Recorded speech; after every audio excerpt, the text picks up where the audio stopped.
जब असेंबली के इंतखाबात यहाँ हुए, अलग अलग नारे दिए गए, अलग अलग तरीके इस्तेमाल किए गए वहाँ वोटरों को गुमराह करने के लिए। और चौधरी साहब, हमारे कई और साथी रह गए तो चौधरी साहब उनमें से रह गए। अगर सिर्फ काम देख के वोट दिए गए होते तो मुझे लगता है चौधरी साहब ने बाकी तमाम उम्मीदवारों की उस वक्त जमानत जब्त की होगी, क्योंकि नए एडमिनिस्ट्रेटिव यूनिट्स, बिजली, सड़क, पानी, अस्पताल, जहां जहां हमसे हो सका, जहां जहां हमें काम करने की जरूरत थी, हमारी कोशिश रही कि हम करें। हमारे मुतबादल जो अब हमारे बाद जो यहाँ एमएलए बने और जो अब मेरे खिलाफ मैदान में उतरे हैं, दावे तो वो बहुत करते हैं और इलेक्शन में दावा करना हर किसी का हक है, लेकिन वोटर के तौर पे आपका फर्ज बनता है कि आप उसके हर दावे को देख के उसको तोड़ लें और देखें कि उसमें सच कितना है, झूठ कितना है, किया क्या उसने।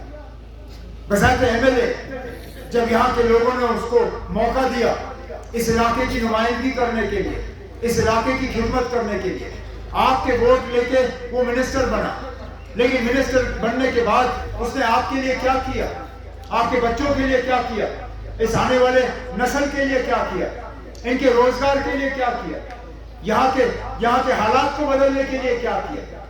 और अगर आप सही मायने में देखें तो कुछ खास किया नहीं। दावे किए कि वजीर आजम साहब उनके बड़े भाई हैं, ठीक है, हो सकता है, हम इस चीज से इनकार कहाँ कर रहे हैं, हर किसी का हक है किसी को भी भाई तस्लीम कर लें। अगर वजीर आजम साहब ने उनको छोटा भाई तस्लीम किया है और उसने वजीर आजम साहब को बड़ा भाई तस्लीम किया है, तो इस छोटे भाई बड़े भाई के रिश्ते में अगर उसको खुद फायदा पहुंचा तो ठीक है, आपको क्या फायदा पहुंचा। कम से कम उसका फर्ज नहीं बनता था छोटे भाई होने के नाते कि यहाँ जो पकड़ दकड़ का सिलसिला चल रहा है, जो पुलिस के तरफ से यहाँ के नौजवानों को बीच बीच में तंग किया जाता है, क्या उसको रोक लगाने की उसकी जिम्मेदारी नहीं थी? क्या यहाँ पे जो हालात बीच बीच में खराब हो जाते हैं उसके बाद जो हुकूमत की कार्रवाई रहती है, क्या उसको रोकना उसका फर्ज नहीं बनता था? यहाँ पे जिस तरह चौधरी साहब ने और नासिर ने अपनी तकरीरों में कहा, यहाँ पे जो वेरिफिकेशन का सिलसिला चलता है पासपोर्ट में, मुझे याद है उस वक्त नासिर मेरे साथ मिनिस्टर थे, होम मिनिस्टर थे ये मेरे साथ, हमने ये सारा ब्लैक लिस्ट का सिलसिला रोका। हमने कहा ना ये कहाँ का इंसाफ है। बेशक मेरा वालिद मिलिटेंट हो सकता था, मेरा भाई मिलिटेंट हो सकता था, मेरा कोई चाचा मामा मिलिटेंट हो सकता था, लेकिन अगर मैंने बंदूक नहीं उठाया, मुझे दूसरों की सजा क्यों भुगतनी चाहिए? ये फैसला मेरा नहीं था और हमने उस वक्त इस सब तमाम ब्लैक लिस्ट को रोका। हमने कहा मिलिटेंट का बच्चा मिलिटेंट नहीं है, मिलिटेंट का दामाद मिलिटेंट नहीं है, मिलिटेंट का पोता मिलिटेंट नहीं है, उनको इस बात की सजा क्यों मिलनी चाहिए? पासपोर्ट में हमने कोई रोक फिर नहीं लगाई, हमने उनके हज पे जाने पे, उम्रा पे जाने पे कोई रोक नहीं लगाई। यहां तक कि जो हमारे गुमराह लोग यहां से पार गए थे ट्रेनिंग हासिल करने के लिए, लेकिन बंदूक लेके वापस नहीं आना चाहते थे, हमने उनके लिए रास्ता खोला।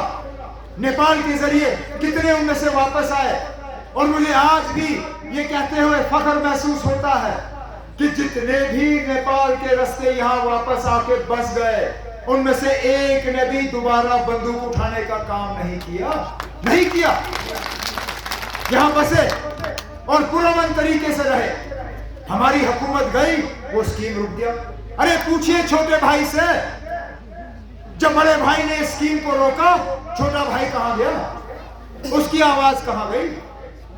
जो अटल बिहारी वाजपेयी साहब ने श्रीनगर मुजफ्फराबाद का रोड खोला था, जब इन्हीं बड़े भाई ने उस रास्ते को बंद किया, तब छोटा भाई खामोश क्यों हुआ? तब छोटे भाई ने बात क्यों नहीं की?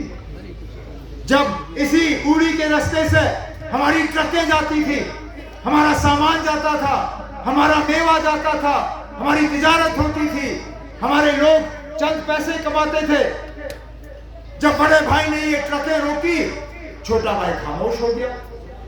यहां तक कि जब बाकी मुल्क में हमारे मुसलमान बहनों को सिर्फ हिजाब के वजह से स्कूल और कॉलेज से बाहर रखा गया, इनको तालीम हासिल करने की इजाजत नहीं दी, तब छोटा भाई कहां गया था?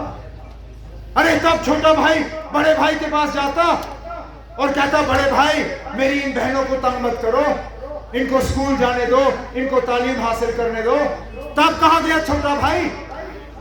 जब जुमा की नमाज अदा करते हुए नमाजियों को पुलिस वाले लात मारते हैं, तब कहां जाता है छोटा भाई? तब छोटे भाई को याद क्यों नहीं आता कि मेरा बड़ा भाई है, मैं अपना मोबाइल निकाल के बड़े भाई को फोन करूंगा और बड़े भाई से गुजारिश करूंगा कि नमाजियों को इस तरह तंग ना करें। जब गुजरात में अहमदाबाद में इसी साल रमजान के दौरान रोजा खोलने के बाद तरावी पढ़ते हुए यूनिवर्सिटी के बच्चों को पीट पीट के अस्पताल पहुंचाया गया, तब कहा था छोटा भाई? तब छोटे भाई ने बड़े भाई को फोन क्यों नहीं किया? तब क्यों नहीं कहा छोटे भाई ने कि बड़े भाई इन नमाजियों की क्या खता है, मत करिए। आज जब पूरे मुल्क में मुसलमानों को बदनाम करने की कोशिश की जाती है, जब कहा जाता है कि अगर कांग्रेस की हुकूमत आई ये मुसलमान आपकी जमीन खा जाएंगे, जब तकरीरों में कहा जाता है कि अगर कांग्रेस की हुकूमत आई हिंदुओं के जो जेवर हैं उनको मुसलमान खा जाएंगे, तब छोटा भाई खामोश क्यों होता है? अरे ना, क्यों आपके जबान पे बीजेपी वालों ने लगाम लगाया हुआ है? क्यों ताला लगाया हुआ है छोटे भाई? क्या आपका जबान सिर्फ अपने वर्करों को गाली देने के लिए इस्तेमाल किया जाता है? अरे ना, जो अपने वर्करों का नहीं है, जो अपने वर्करों को गाली गलौज के अलावा और कुछ नहीं देता, वो यहां के वोटरों को आपको क्या देगा? क्या देगा? क्या खिदमत करेगा वो आपकी? यही तो अफसोस की बात। एक सोचे समझे साजिश के तहत यहां पे बीजेपी का एजेंडा चलाने के लिए ये लोग खड़े हैं। अरे भूल गए जब 2018 में नेशनल कॉन्फ्रेंस ने उस वक्त अल्ताफ बुखारी के हक में चिट्ठी दी थी गवर्नर साहब के लिए, उस वक्त सजाद लोन साहब भी खड़े हुए, कहा कि मैं भी चीफ मिनिस्टर बनूंगा। उनकी चिट्ठी कहां से आई? नागपुर के बीजेपी की चिट्ठी सजाद लोन साहब ने राजभवन भेजी। उस चिट्ठी में बीजेपी ने कहा कि अगर हमारा कोई चीफ मिनिस्टर बनेगा तो सजाद लोन बनेगा। क्या भूल जाए यहां के लोग? तभी तो हम कहते हैं कि आपकी तार दिल्ली से जुड़ी हुई है, आपकी तार नागपुर से जुड़ी हुई है।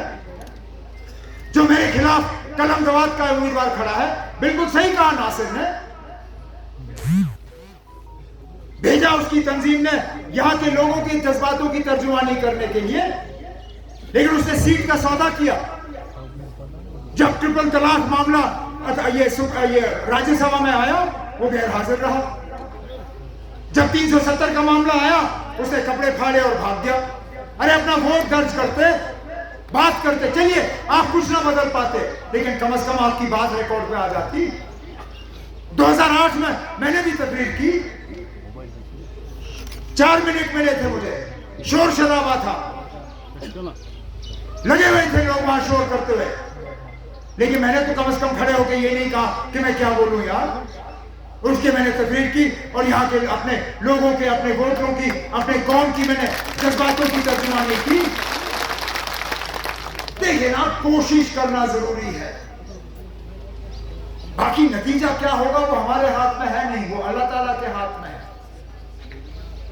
लेकिन क़यामत के दिन जब हमें जवाब देना होगा, अल्लाह ताला हमसे पूछेगा कि मैंने आपको मौका दिया था, आपने इस मौके का किया क्या? कम से कम हम ये कह सकें कि हमने पूरी कोशिश की, कोशिश में हमने कोई कसर बाकी नहीं रखी, ये तो कम से कम हम कह सकते हैं। इसलिए जो 20 तारीख का वोट है, वो आप ये ना समझें कि वो मेरा वोट है, आप ये ना समझें वो नेशनल कॉन्फ्रेंस का वोट है, आप ये ना समझें कि वो चौधरी रमजान साहब का वोट है। आप ये समझ लीजिए ना, ये आने वाले नस्ल को हमें जवाब जो देना होगा, ये वोट उसके लिए है, ये हमारे कौम के लिए वोट है, जिस कौम को बीजेपी वालों ने परेशानी के अलावा और कुछ नहीं दिया। हमारी शनाख्त, हमारी पहचान, हमारा वकार, हमारा वजूद, हमारी इज्जत सारा कुछ 5 अगस्त 2019 को इन्होंने तहस नहस किया और उन्हीं लोगों की मदद करने के लिए मेरे मुखालिफ आज इलेक्शन लड़ रहे हैं। इसलिए मैं मोहतबाना आप सबों से गुजारिश करने यहां आया हूं। हमें इस कौम को बचाना है, हमें आने वाले नस्ल के लिए जम्मू कश्मीर को बचाना है। हमसे जो छीना गया है उसको वापस लाने के लिए हमें अपनी जद्दोजहद जो है वो जारी रखनी है। और इस लड़ाई में मैं आपको यकीन दिलाता हूं कि जहां आपका पसीना होगा वहां इंशाल्लाह मेरा खून का एक एक कतरा मैं अफगानिस्तान में रखूंगा आपको। बस मौका दे दीजिए। इस मौके में, इस आजमाइश में मैं आपको मायूस नहीं करूंगा, मैं आपको धोखा नहीं दूंगा। आपके साबका एमएलए की तरफ जो अब बड़े बड़े दावे कर रहा है मेरे खिलाफ मैदान में उतर के, मैं वोट लेके गायब नहीं होऊंगा। आपको मुझे ढूंढने की जरूरत नहीं पड़ेगी, मैं आपके दरमियान ही यहां पे आपकी खिदमत करता रहूंगा। और फिर ये तो सेमीफाइनल है, फाइनल का भी ऐलान हो गया है। जहां पार्लियामेंट वहां असेंबली। ये तो जो ये आने वाला इलेक्शन है ये तो तैयारी है। आपको अपना एमएलए चाहिए, आपको एमएलए वोट चाहिए जो दिन रात आपके लिए काम करेगा, जिसने यहाँ पहले भी एज एमएलए, एज मिनिस्टर तरक्की का एक नया एक जाल यहाँ बिछाया। बहुत अरसे से हम उस तरह की नुमाइंदगी से जो है हम महरूम रह गए, हमें अलग किया गया। इंशाअल्लाह 20 मई आपका एक एक वोट हल के निशान पे, मेरे निशान पे